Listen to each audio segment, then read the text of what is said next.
Hubo un tiempo en que sabíamos cuándo llegaba la lluvia. Las estaciones eran predecibles. El río fluía claro, constante.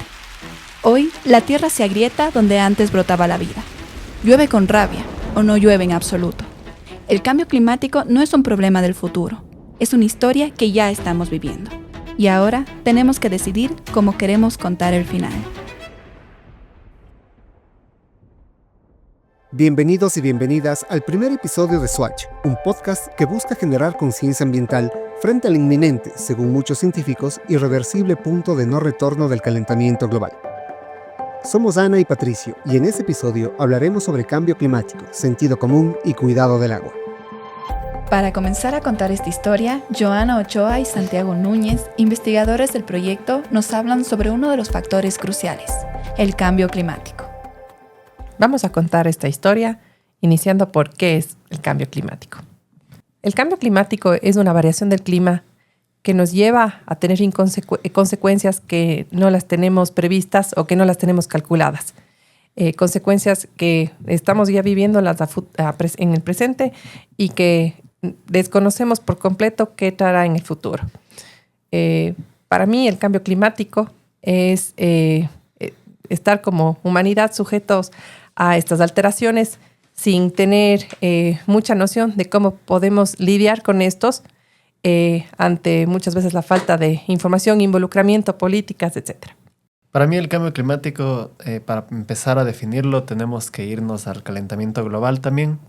El calentamiento global se entiende como el aumento de temperatura y todo esto se origina por el aumento de emisiones de gases de efecto invernadero a la atmósfera. Entonces, mientras más gases emitimos, lo que estamos haciendo es como poner más cobijas alrededor de nuestro planeta y lo estamos calentando. Este aumento de temperatura es lo que causa variaciones en lluvia, viento, humedad y todas las variables climáticas. Y por eso es que se produce este cambio climático. Es urgente que actuemos ante el cambio climático debido a que cada vez nos aceleramos más hacia un abismo del cual no sabemos cómo va a resultar todo. Es importante que primero sepamos que el cambio climático no es algo que todavía no lo vivimos, sino que ya vivimos una alteración climática a nivel local, regional y mundial. Es importante que sepamos que tenemos que mitigar el cambio climático, que tenemos que adaptarnos al cambio climático y que mientras mantengamos el modelo actual que tenemos nosotros de consumo, de producción, difícilmente podemos frenar las consecuencias que el cambio climático, a las que el cambio climático nos está exponiendo como humanidad. Sí, yo creo que es urgente porque no es que estamos a tiempo, sino que en realidad ya estamos tarde. Y ese es el problema. Hace unas décadas, si retrocedemos, el cambio climático era todavía una posibilidad. La gente lo veía como algo que podía pasar. Luego, unos años después, se volvió algo, ok, es un problema real, pero es del futuro, para las siguientes generaciones. Y hoy en día nos damos cuenta que el cambio climático es algo que ya está aquí, que nos está afectando día a día, y por eso es que necesitamos empezar a actuar urgente, porque no es un problema del futuro, sino es una crisis que estamos sintiendo en este mismo momento. We need action from everyone, everywhere. 17 Sustainable Development Goals are our guide. They are a to-do list for people and planet and the blueprint for success. Each lantern we hold represents the hope we have for our future because of the commitments you have made to the global goals. Los gobernantes han de hacer todo lo posible a fin de que todos puedan tener la mínima base material y espiritual para ejercer su dignidad y para formar y mantener una familia. Hace unos años, el mundo se puso de acuerdo en algo. Raro, ¿no? 193 países firmaron una hoja de ruta. 17 objetivos para cambiar el mundo. No se trata solo de reducir emisiones, sino de transformar cómo vivimos, producimos y consumimos. Porque el cambio climático no solo calienta el planeta, también ensancha las desigualdades.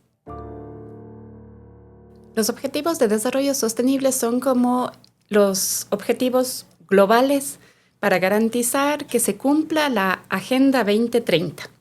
Ella es María Cecilia Alvarado, abogada activista por los derechos humanos y de la naturaleza. Profundiza sobre la Agenda 2030 y el desarrollo sostenible. ¿Qué es la Agenda 2030? Es este plan de trabajo global, mundial, en que los Estados miembros de las Naciones Unidas decidieron que hay que impulsar un modelo de desarrollo sostenible. Este modelo de desarrollo sostenible quiere decir que el desarrollo ya no es solamente crecimiento económico aislado en sí mismo, sino que el desarrollo sostenible tiene que cimentarse en 3 patitas. Una patita ambiental, ¿no? Porque esta es nuestra casa y no tenemos otra, es aquí en donde desarrollamos nuestras actividades económicas, sociales, culturales, todo. Es decir, tenemos que cuidar la casa y por lo tanto esta patita ambiental es muy fuerte dentro de esta Agenda 2030 y de los ODS, ¿no? La otra patita es la patita social. La Agenda 2030 tiene un lema que dice no dejar a nadie atrás. El desarrollo sostenible no puede ser un desarrollo para unos cuantos, dejando a las grandes mayorías sin posibilidades de alcanzar este desarrollo. Por lo tanto, la sociedad, esta patita social, es la que nos invita a pensar en los que la pasan peor, en los que tienen las condiciones menos favorables para pues lograr una vida digna en el planeta, ¿no? Y la otra patita, por supuesto, es la patita económica. ¿Cómo hacemos que el crecimiento económico, el bienestar, la posibilidad de tener medios de vida para una vida digna sean asequibles para todos? Entonces, el desarrollo sostenible nos invita a pensar que la economía, la naturaleza, la sociedad no están en disputa, no están chocándose unos con otros y la economía depende de la explotación irracional de los recursos o la economía depende de la explotación a otros seres humanos, sino que la economía, los derechos de las personas y los derechos de la naturaleza sí son compatibles y sí son posibles de articular. Para lograr esto, entonces, las Naciones Unidas definieron 17 ODS. Dentro de esos, por ejemplo, erradicar la pobreza, acabar con el hambre, lograr la equidad de género, tener agua y saneamiento para todos, ir hacia un consumo responsable, tener procesos que nos garanticen ecosistemas de innovación, pero dentro de un desarrollo sostenible, la vida marina y, por supuesto, el combate al cambio climático, la acción climática que se llama, ¿no? En muchos lugares del mundo, la disponibilidad de agua es cada vez menos previsible. En algunas regiones, las sequías agravan la escasez de agua y repercuten negativamente en la salud y la productividad de las personas, lo que a su vez amenaza el desarrollo sostenible y la biodiversidad en todo el mundo. El informe Brundtland, firmado en Oslo el 20 de marzo de 1987 y titulado originalmente Nuestro futuro común, marcó un hito en la conceptualización del desarrollo sostenible. Este documento, liderado por Gro Harlem Brundtland, bajo el auspicio de la ONU, introdujo una definición que ha perdurado en la agenda global: satisfacer las necesidades presentes sin comprometer las de las futuras generaciones. Más allá de una frase, el informe representó un cambio de paradigma, al proporcionar un modelo de desarrollo equilibrado entre crecimiento económico, equidad social y sostenibilidad ambiental. Ahí nace el concepto de desarrollo sostenible y en términos muy sencillos lo que dice es que no podemos sacrificar el bienestar de las futuras generaciones acabando con los recursos hoy. Es decir, el desarrollo tiene que incorporar esta variable de tiempo en donde, como diríamos, no me como todos los recursos hoy día porque pasado mañana mis hijos, mis nietos, mis bisnietos, ¿qué van a tener? ¿No? Y por eso es tan relevante. Hoy estamos quizás en este momento clave, quizás de decisiones que nos van a marcar para siempre, para saber si es que somos capaces de, en muchos de los casos, detener, cambiar, reeditar las formas en las que vivimos. No solamente las grandes industrias, las grandes corporaciones, los estados y sus políticas ambientales, sino también los ciudadanos y las ciudadanas. ¿Qué hacemos para que pasado mañana quienes vienen después de nosotros pues puedan seguir teniendo pues la ciudad de Cuenca como nosotros la tenemos, con su agua, con su entorno, y pues el mundo como lo entendemos, como esta posibilidad de cuidar nuestra casa, como decíamos. Chechi, ¿por qué las personas más vulnerables suelen ser las más afectadas por los efectos del cambio climático? Las personas más vulnerables van a ser siempre más propensas a sufrir los impactos del cambio climático por una razón que quizás es muy sencilla. Cuando tú tienes dinero, puedes comprar una propiedad en mejores lugares, con mayor seguridad. Si es que se te va el agua en tu casa, pues tienes el dinero para comprar un tanquero, para proveerte de agua. Si es que se va la electricidad en tu casa, pues a lo mejor tienes el dinero para comprar un generador, un panel solar, buscar las alternativas, ¿no es cierto? Si es que tú no cultivas tu tierra, pero hay una crisis climática en tu ciudad y los alimentos se encarecen, ese no es un problema para tu bolsillo. Si es que hoy día no comes el mote cuencano, pues no importa, se importa de Perú y tú lo puedes comprar y no pasa mayor cosa. Pero ¿qué pasa con quienes no tienen esa realidad? Y entonces las personas que tienen una condición de mayor vulnerabilidad siempre van a estar más expuestas porque los lugares en los que viven son zonas de mayor riesgo. Porque la dependencia a los factores naturales, como por ejemplo la provisión de alimentos, es mucho mayor y les impide abastecerse de otros lugares. O peor aún, su trabajo depende también de eso. Es decir, no solamente que me falta la comida para llevar a mi mesa, es que me falta el trabajo que me da la comida y que además produce comida para los otros. En el año 2022, 2.200 millones de personas continuaban sin agua potable gestionada de manera segura. 3.500 millones de personas carecían de saneamiento gestionado de manera segura y 2.000 millones carecían de una instalación básica para lavarse las manos. Al gestionar el agua de forma sostenible, se mejora la gestión de la producción de alimentos y energía y se contribuye al trabajo digno y al crecimiento económico. Además, se preservan los sistemas acuáticos y su biodiversidad y se lucha contra el cambio climático. Pablo Guzmán, experto en cuencas hidrográficas y seguridad hídrica, nos cuenta la realidad latinoamericana sobre este tema. Bueno, creo que el cambio climático en general en el desarrollo es transversal, ¿no? ¿Y por qué digo esto? Porque si bien usted puede decir, bueno, cambio climático está dentro del objetivo de desarrollo sostenible, por ejemplo, de cuidado del agua o de saneamiento, de aspectos que tienen que ver directamente con fenómenos atmosféricos, temperatura, precipitación, en realidad la magnitud de variación y las variables, digamos, que están cambiando, están realmente permeando todos los aspectos de la sociedad. Desde los temas físicos, como cambios en temperatura, que son notorios de primera mano y que probablemente es lo que más se conoce sobre el cambio climático, por eso a veces algunos utilizan como, digamos, una especie de similitud del tema del calentamiento global. Hay otras variables, como el tema de precipitación, ¿cierto?, que tienen que ver muchísimo con el desarrollo, que tienen que ver muchísimo con el riesgo, y en regiones como Latinoamérica, regiones como el Ecuador, por ejemplo, en la cual tenemos una cadena montañosa como los Andes, en la cual podemos ver continuamente problemas serios, por ejemplo, de deslizamientos, de inundaciones, y son temas que son muy puntuales, que de pronto salen incluso de la escala global de lo que se visualiza como usted quiere, si usted quiere, como escenarios de cambio climático. Entonces, es importantísimo, ¿no es cierto?, que podamos visualizar que el cambio climático es transversal y está en todo. Y yo diría también toca todas las capas de la educación, por ejemplo, ¿no es cierto?, todas las capas de la sociedad. Entonces, es necesario que podamos llegar a los jóvenes, es necesario que desde pequeños entendamos que estamos inmersos en un contexto de cambio climático. Pero con la idea no de escandalizarnos, porque esa es la otra cosa.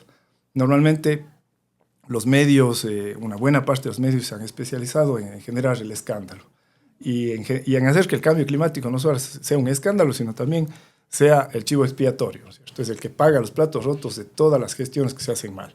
Tampoco debería ser eso. Entonces, debe transversalizarse, debe estar en todos los aspectos de la sociedad, en todos los aspectos del desarrollo, pero casi como algo, yo diría, natural, ¿no? Porque eso nos va a ayudar a adaptarnos, nos va a ayudar a entender que estamos en un contexto de cambio climático y nos va a ayudar a actuar a tiempo.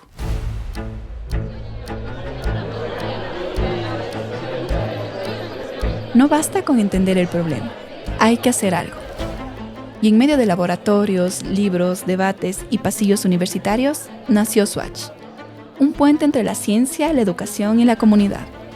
Una idea que se convirtió en un proyecto que busca cambiar la forma en que usamos el agua, gota a gota.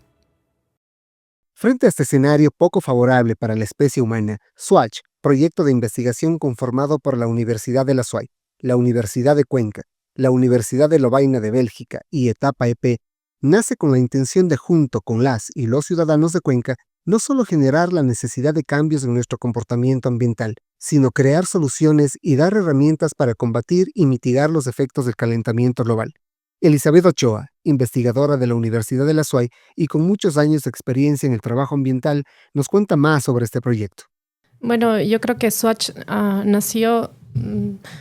se formó desde hace varios años, ¿no? Yo trabajaba en la Universidad de Cuenca, hice mi doctorado allá y hemos venido estudiando el páramo desde hace muchos años. El Departamento de Recursos Hídricos de la Universidad de Cuenca, que es parte también de Swatch, viene estudiando el páramo por más de una década. Entonces, la idea de Swatch nace después de haber hecho ya un montón de investigación en la comprensión del páramo, de entender cómo funciona el páramo para luego sí ya hacer ciencia aplicada, que es lo que estamos haciendo en Swatch. Estamos aplicando ya los conocimientos que tenemos de cómo funciona el páramo para ahora sí empezar a hacer ciencia aplicada, que este paso es el crucial para que podamos implementar todos esos conocimientos ya en la vida real y en la vida de los ciudadanos y en lo que los ciudadanos estamos haciendo en el día a día, ¿no?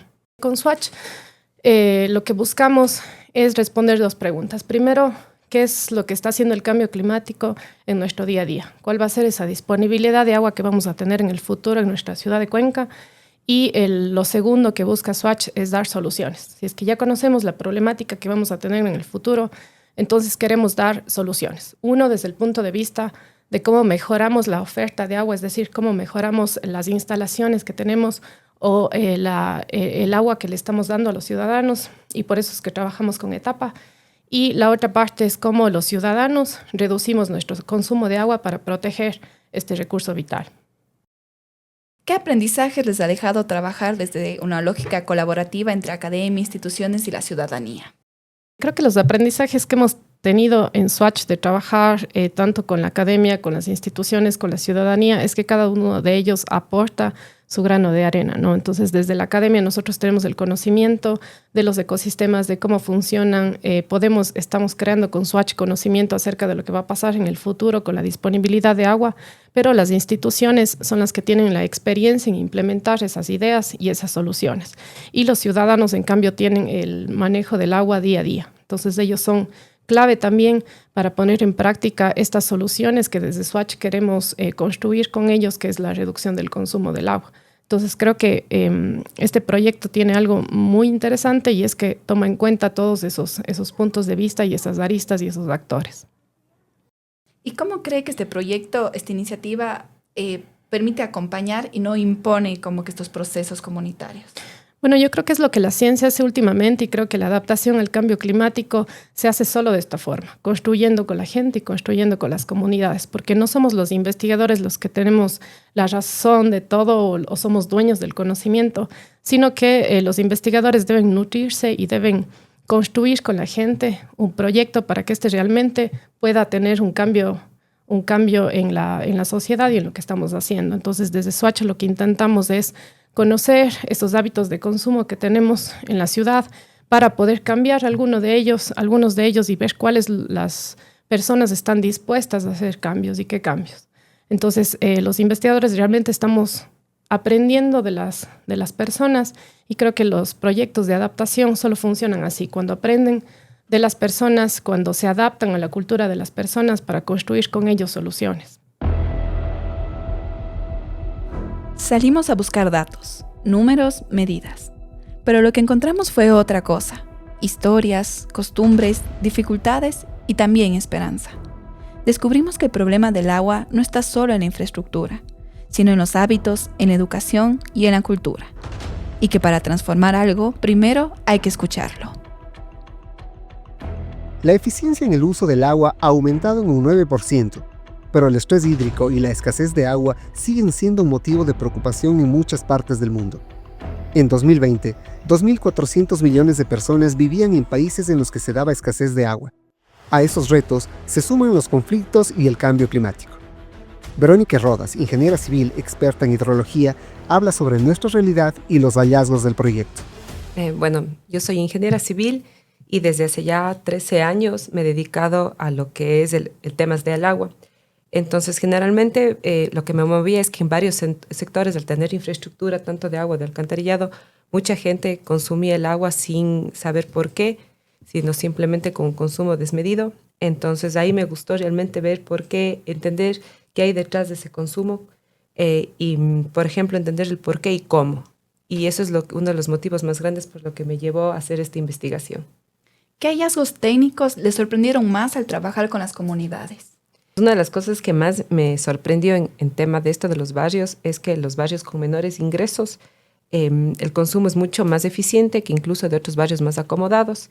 Y claro, no siempre es la falta de recursos, sino más bien hay prácticas que se han transmitido generación tras generación y también hemos descubierto dentro de la investigación que el número de habitantes, el número de personas que viven en cada vivienda explica mucho.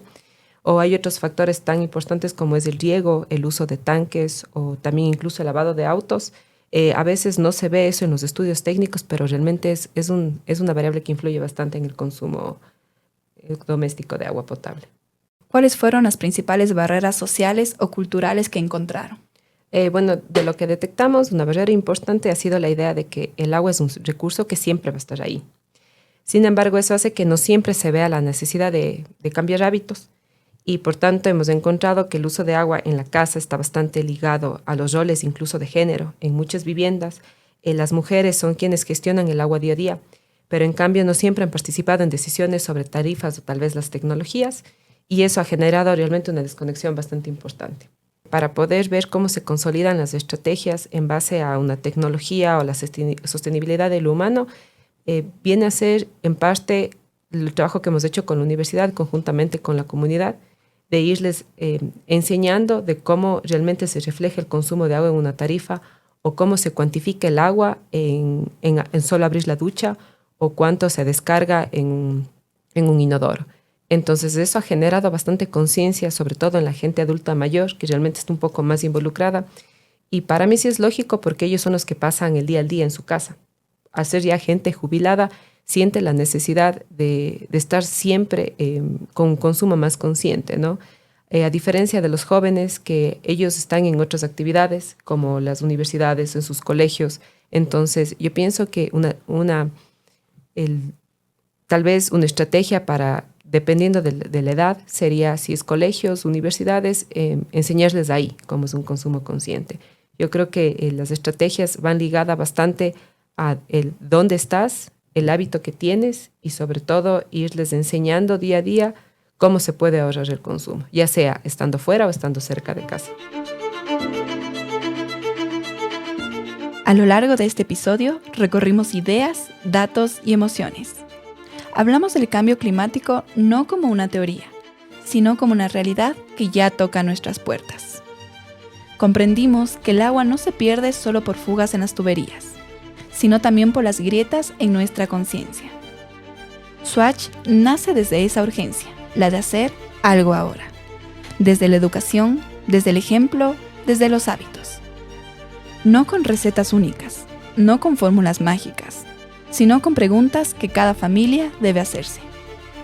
¿Cómo usamos el agua? ¿Cómo la cuidamos? ¿Qué podemos hacer distinto? Porque el cambio empieza en casa, en la cocina, en la ducha, en una conversación en familia. En el próximo episodio dejaremos por un momento las aulas, los laboratorios y los libros. Vamos a caminar por los barrios, hablar con los vecinos, escuchar cómo han vivido ellos esta transformación, sus miedos, sus decisiones, sus aprendizajes. Porque el cambio es personal, pero también es colectivo, y las mejores historias siempre se escriben entre todos.